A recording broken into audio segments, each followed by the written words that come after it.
Hi everyone, and welcome back to part 2 of this bumper build. I hope you've watched part 1 and it either, you either liked it or it's given you inspiration or some sort of insight into the amount of work and effort that goes into fabricating this stuff. But if you did, please leave a comment and a like, that would be fantastic. So now I'm back onto the rear end of the chassis.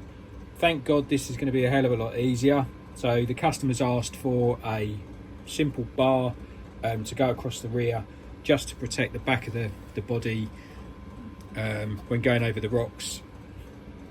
So what I'm going to do, hopefully you can see this. So on the back of the body here we've got, as I explained on the other one, 2 holes here which we're going to use for our mounting points. So that will give you a nice strong place to fix the bumper to. Now again, I need to use the back of the chassis rail as the datum point. So every measurement that I take from the back of this chassis, because it won't change, the chassis won't change. So the body can always sit in a very slightly different place, but the chassis obviously you can't modify it. Well, you can modify it, but it won't change. So I need to take a couple of measurements here. So one is I need the measurement from the back of the chassis rail to the inside of the body, which is, we'll say 26 millimeters.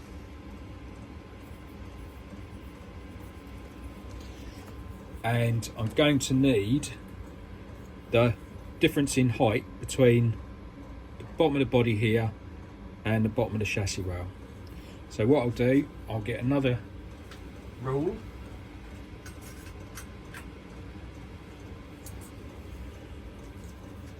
and I'll just get down at eye level, and now I'm looking, I've put this rule parallel with the chassis rail, and I'm just going to put this one behind, and then I can take a measurement which is 1, 2,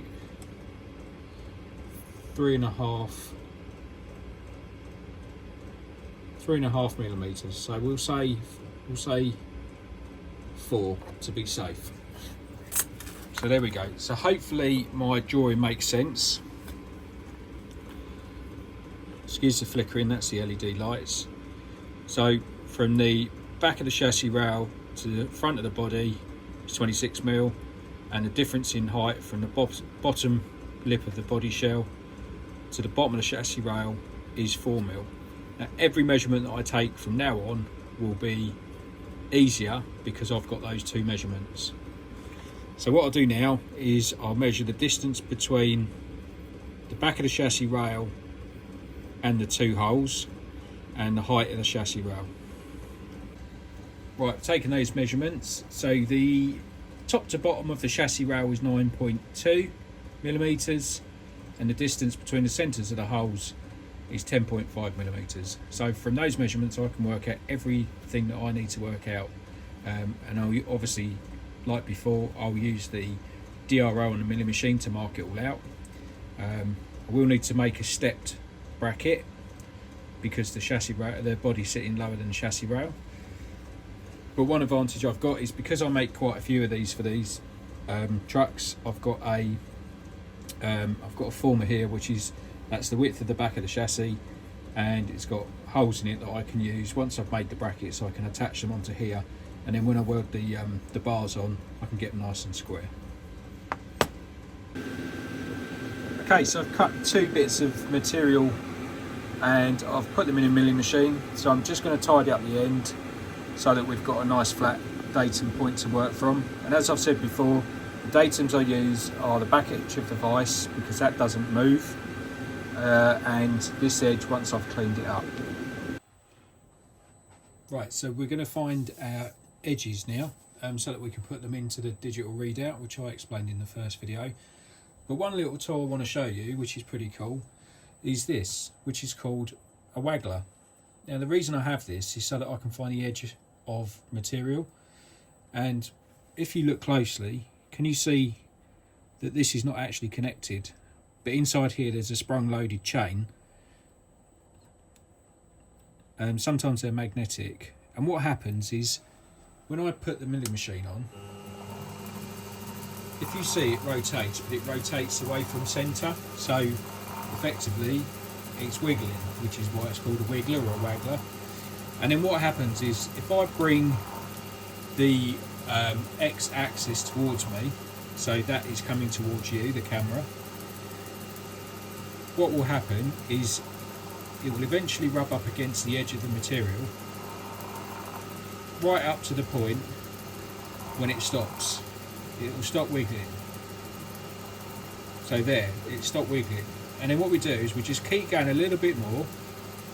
Notice it's not wiggling. It might look like it is because of the light. See if that makes it any better.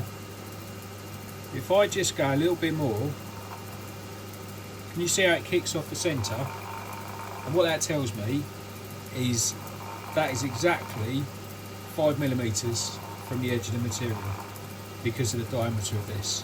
So then what I do is I put half of that into the machine, and that will put my tool exactly on the edge of the work.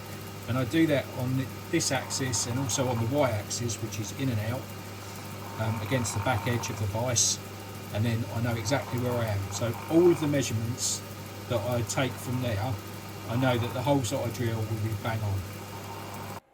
Right, so my first hole, I want 4mm from both edges. So using the DRO, I set that to 4 and 4. And this will be the hole for the actual bumper rail.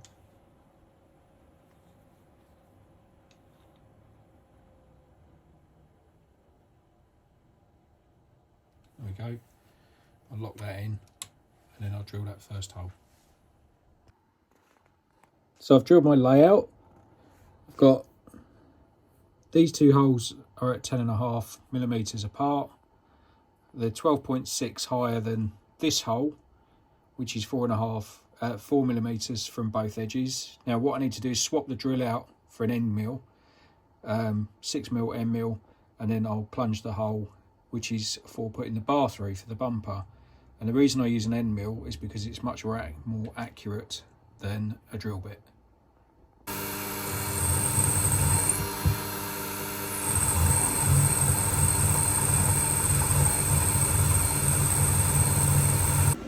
Right, here we've got the rear brackets. Now I've fabricated them into the correct shape, and the reason I've had to make them like this is because if I take you to the actual model, so they need to fit around the suspension system, but also around the bottom of the body. So what I'll do, I'll get these offered up, and then I can do a dry fit. I'll put the body on, and then I'll show you with it all together, just before I stick it all together. Right, I've offered it up for a dry fit, and I'm pretty happy with that. I think that will, I think that's pretty much what the customer was after. So it provides a little bit of protection from the back, but lots of protection from the underneath. So now I know it fits, I'll get it off and I'll get it all stuck together. Okay, I've saved you a few of the boring bits. So I've cleaned up the brackets ready for soldering, got the tube in there for the bumper. I've drilled the ends because I'll be capping the ends because it's tube, so I'll cap the ends so obviously it doesn't get water in it. Got it set up in the jig, and I've just checked that this overhang matches this overhang, and it's within 0.02 of a millimetre, so I'm pretty sure that's going to be good enough. So what I'll do, I'll get this soldered up, and then I'll just round these off at the back, just tidies it up a bit, a little bit of a sand down, and we'll get it fitted and have another look. So here we go, this is almost it. It's all soldered up. I've soldered the ends up as well, and I've just got to let it cool down because at the moment it's about 500 degrees, and then I'll get it fitted and we'll have a look and see how she is. And here we go everyone, that's the back bumper all done, fitted. Hopefully you agree it looks nice and snug. It's got a tiny little bit of adjustment on it just to go up and down, but I think that looks pretty cool. There you go, you can see how it tucks in, so it's only sticking halfway out, and then you can just make out the brackets under there. So 2 bolt fitting.